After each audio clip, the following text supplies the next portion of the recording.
Hello,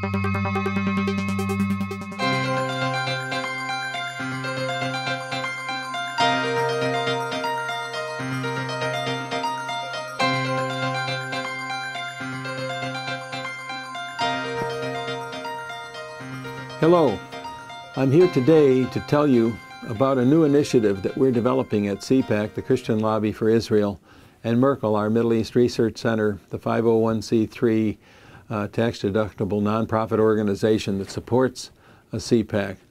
What I'm talking about is the continued development by the European Union, the EU, of boycotts of Israeli goods and services that come from what the EU believes are occupied territories, the so-called contested territories or occupied territories of Judea, Samaria, that is to say the West Bank, or most of Jerusalem, or the Golan Heights, and so forth. I believe that we have a very effective tool to bring an end to the EU's wrongful and misbegotten ideas of boycotts and sanctions against Israel in the really backwards idea that Israel is the reason why there is not a peace between the Palestinian Arabs and the land and people of Israel. In fact, it's the other way around. Israel wants peace, but there's no one with whom to make peace. But prescinding from that, the EU wants something that we can give.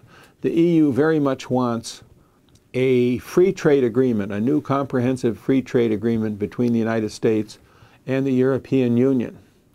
And one indicator of how troubled the European Union's economies are, something you may or may not have, of which you may or may not have heard, is that the central bank of the EU, something like our Federal Reserve, which holds the bank's excess reserves on short-term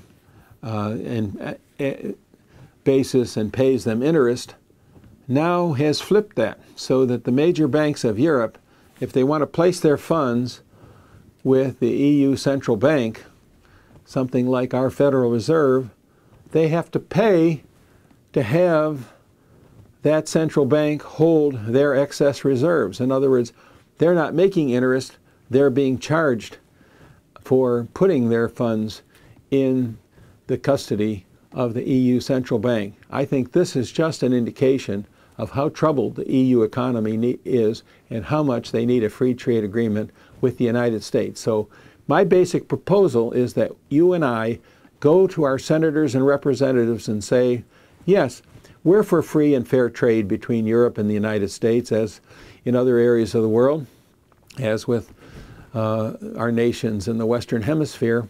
But before we proceed any farther with this idea and come up with a full-fledged EU-US trade agreement and have it signed by both sides and ratified or confirmed by the Congress, let's tell the EU that they should stop, that they should desist from any existing boycotts or sanctions with regard to Israel's products, services, or Israeli universities, think tanks, and other institutions in Judea and Samaria, the so-called West Bank, in those parts of Jerusalem that the EU wrongly believes are, quote, occupied, or even on the Golan Heights.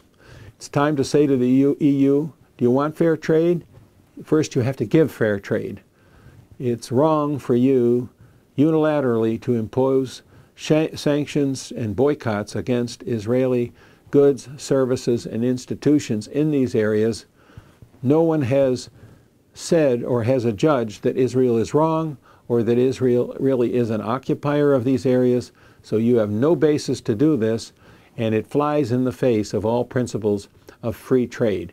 If a few key senators and representatives in power in the United States Congress, or likely to gain power in the Congress, for example, if the Senate turns from majority Democratic control to majority Republican control in November, our friends in the EU can see these things coming. So if some of our senators, Democrats and Republicans in both houses, start to say to the EU, you'd better drop any of your actions or plans that you've undertaken or plan to undertake to boycott Israeli eggs, butter, dairy products, whatever, wherever you think you're trying to hurt Israel, you'd better drop all of that and forget about these sanctions, these boycotts, before we talk seriously with you about EU-US fair trade.